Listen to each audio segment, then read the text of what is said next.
kita tiba di segmen penghujung atau segmen terakhir atau segmen kelima. Aduh sayang sekali, rasanya masih pengen berlama-lama nih dengan Mbak Richa ya. Masya Allah, kita kembali lagi ke Mbak Richa. Nah, berbicara mengenai perjalanan karir, perjalanan hidup seorang Mbak Richa ya. Ada nggak sih pengalaman yang tak terlupakan sepanjang hidup tuh? Mulai dari kecil mungkin atau sampai hari ini yang memang memorable banget tuh, yang unforgettable moment in life gitu. Ada nggak sih Mbak Richa? Oke, yang pertama itu di titik terendah saya ya, gitu.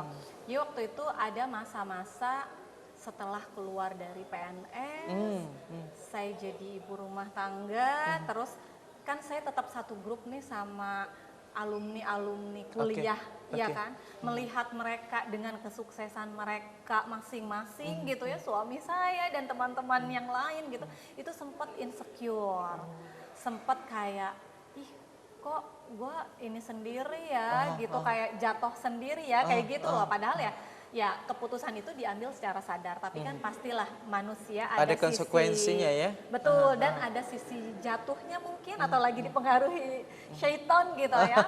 Nah waktu itu yang benar-benar kayak ngerasa, duh kok ini ya, jadi sempat apa semacam lari dari dunia, bukan lari ya, istilahnya menepi dari dunia maya gitu. Jadi sempat nggak aktif, vakum, sampai akhirnya waktu itu ada temen yang melihat mungkin gelagat, ini kenapa ya si Ica yang biasanya heboh terus aktif di sosial media segala macam kok nggak ada.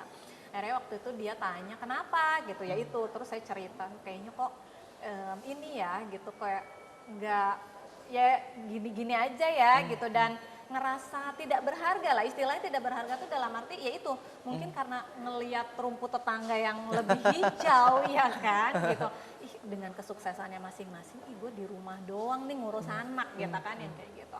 Akhirnya teman saya yang bilang, lu tuh punya kekuatan Ca, lu tuh Punya strange ya. punya iya gitu, istilahnya dia bilang dengan potensi-potensi yang lu punya, lu tuh dilempar ke hutan aja lu tuh jadi orang gitu, waktu itu digituin gitu, sampai akhirnya yang kayak oh iya izin saya pakai bahasa selengean ya, karena itu waktu itu percakapannya seperti itu gitu. Nah dari situ saya yang langsung kayak oh harus pede lagi nih dengan diri sendiri gitu, jadi kayak oh iya ya gitu, bisa ini ya, itu tadi dengan mungkin kemampuan saya mengajar, saya bisa ngajar nanti gitu, dengan kemampuan saya mungkin bisa itu nge-MC gitu, saya nanti bisa nge-MC segala macam. Terus saya masuk ke komunitas, menyadarkan saya akan ya alhamdulillah ada beberapa potensi yang bisa saya kembangkan, ya alhamdulillah akhirnya bangkit lagi. Jadi berangkat dari ini ya, supportnya temen ya, teman-teman ya, akhirnya kemudian oh ini benar juga ya, ini logis banget ya.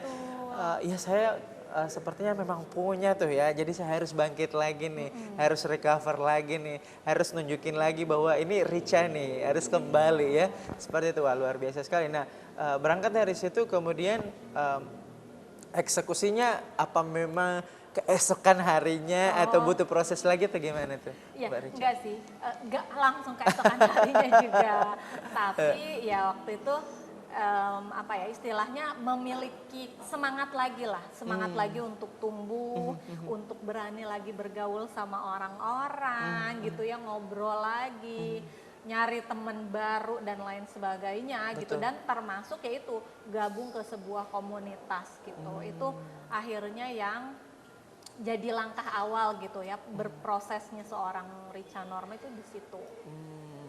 Kalau di mata teman-teman ini, teman-temannya Mbak Richa nih, Betul. Mbak Richa itu seperti sosok apa sih? Kalau di mata teman-teman, teman-teman saya ya. di mata teman-teman Mbak Richa ini katanya seperti apa orangnya gitu? Iya, jadi saya pernah bertanya gitu ya di Facebook gitu, di Instagram, apa sih yang kamu inget kalau kamu dengar Richa Norma gitu ya, gitu, atau gitu. gitu ya kan? Apa nih yang kamu ingat dari seorang Richa Norma gitu? Betul. Ya, jawabannya ya masih seputar ya itu sih, jago public speaking, alhamdulillah gitu ya. Terus ceria, ramah, pandai bergaul, lebih ke kayak gitu sih. Terus, Berarti Mbak Rica ekstrovert dong ya? ekstrovertnya banget kayak. Ekstrovertnya banget. Terus ya ada juga yang apa namanya, yaitu berani berkorban demi keluarga karena Oh, mereka Masya tahu Allah. kehidupan atau perjalanan hidup saya waktu itu yang kayak berat banget deh ninggalin PNS, kok kamu Itu. ini ya gitu. Di tengah-tengah Nah, itu banyak juga. orang yang pengen jadi PNS, terus orang-orang tua masing-masing lo jadi PNS ya, kayak Iya, gitu. Ini malah truk ninggalin. gitu ya. Nah itu mungkin yang akhirnya jadi yang diingat juga gitu.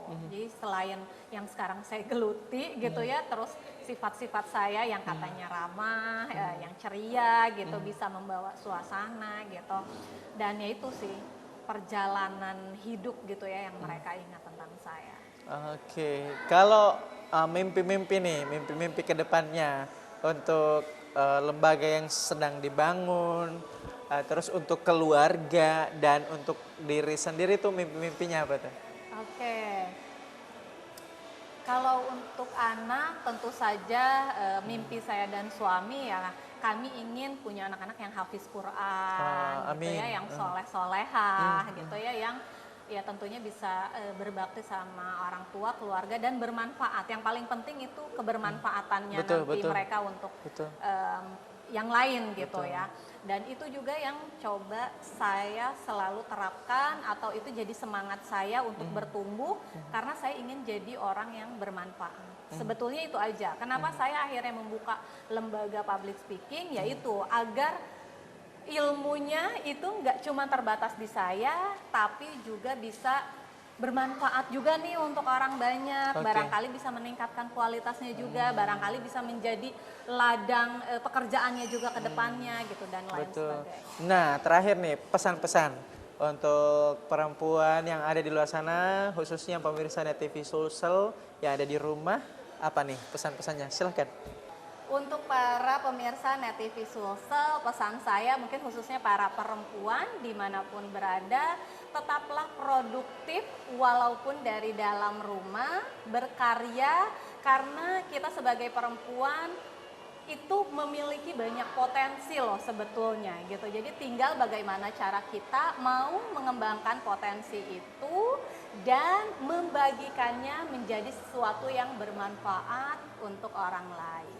Tetap semangat berkarya Wah. dari rumah. Terima kasih Mbak Rica ya sudah hadir dalam program Bukan Perempuan Biasa, Hidup Wanita. Kita jumpa Hidup lagi Wanita. ya, sehat terus Mbak Rica, Ya. kita ketemu di lain kesempatan.